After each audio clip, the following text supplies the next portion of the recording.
tavs smaids ir tava vizītkarte.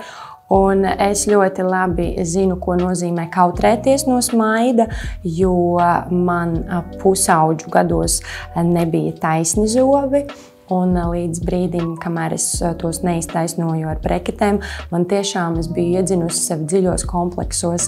Es pat ļoti izvēlējos leņķus, kā ar cilvēkiem runāt, lai nedod Dievs netraumētu sevi, jo tas bija man tāda liels pārdzīvojums. Es redzu starp saviem kolēģiem, līdzcilvēkiem, ka citi pat neaizdomājās par to, cik tomēr ir svarīga tā zobu veselība un tas zobu vizuālais stāvoklis, jo mēs tomēr esam publiskas personas. Un, es domāju, visiem, ne tikai publiskām personām, visiem ir jādomā par zobu veselību un par zobu izskatu.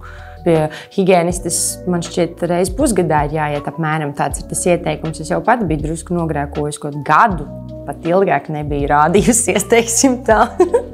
bet ir reiz pusgadā noteikti jāatrādas higienistam, bet ikdienā tīram zobus un neaizmirstam diegot zobus. Protams, ienākot tā pati sajūta, kas ir estētikā, tās pašas vibrācijas ir arī šeit, tāpēc man bija tāda ļoti droša un mierīga sajūta, un kad es iepazinos ar zobu ārsti, es sapratu, ka jā, būs ļoti, ļoti jauka sadarbība mums, un tā pirmā reize bija pavisam interesanta. Es aizmigu pie viņas krēslā. Tur bija tik droši, ka es biju pilnībā aizmirsus par to, ka es esmu zobārsta kabinetā, man tiek veikta kāda manipulācija, es vienkārši biju tik relaksēta, es ņēmu un aizmigu.